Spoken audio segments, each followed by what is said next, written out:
Hello, my name is Hannah and I'm a trainee at the Commission.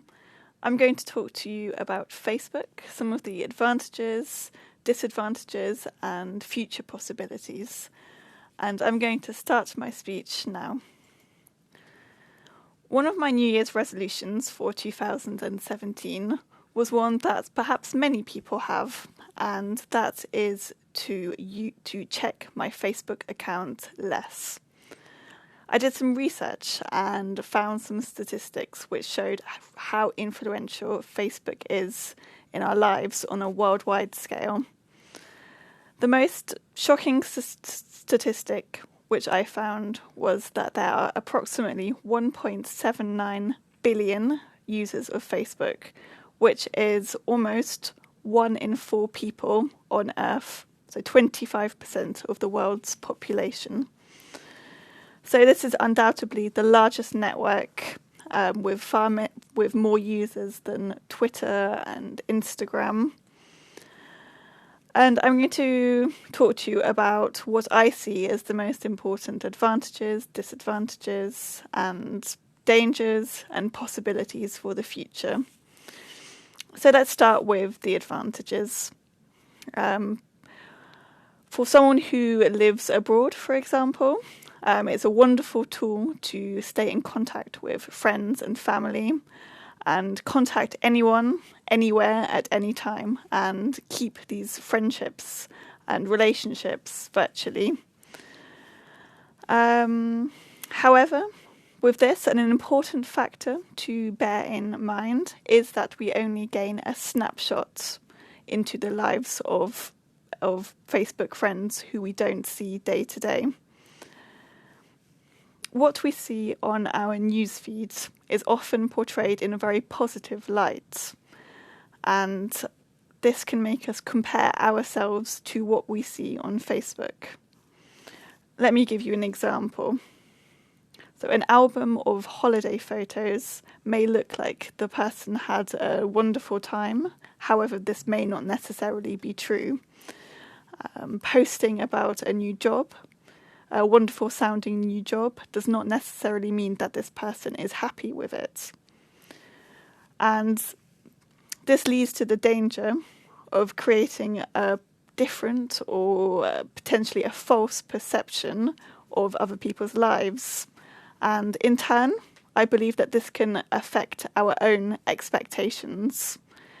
It can make us feel like we're underachieving when we compare ourselves to successful peers who we see online. So now I'll talk about the potential power or danger that Facebook can present to us.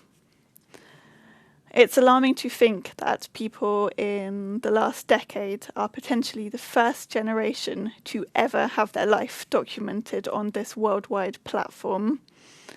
I often see pictures posted of young children, and I wonder how often do people stop and think what consequences this could have in the future.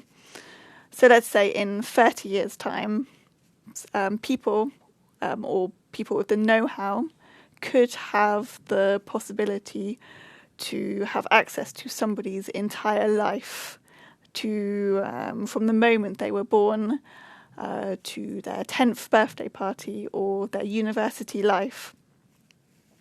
So imagine if this were you. Someone could know the town where you grew up, they could know the school you went to, information about your family, and that way potentially determine your social background, your religion, your nationality. Despite the argument that we are protected by anonymity, by the huge amount of information available, for example, the fact that on average about 300 million photos are posted every day on Facebook. Despite this information could be used discriminately against us. And this is an important factor to bear in mind. However, all in all, I think it is important to remember the positive current and future uses Facebook could have, and use this to shape the way we use Facebook, both personally and collectively. So it's a network, as I've said, that connects 25% of the world's population, and we can use this to educate people, to bring people together, share experiences and cultures. It's a platform that many people, most people, are familiar with and have access to, and we can use this to raise global awareness and transmit messages. For example, Facebook has already proved to be very useful in locating missing people, for example, or simple things like finding somewhere new to live in a new city. So the future use is to bring people together on a huge scale. Now, in conclusion, will you stop and think before you upload your next photo? Thank you.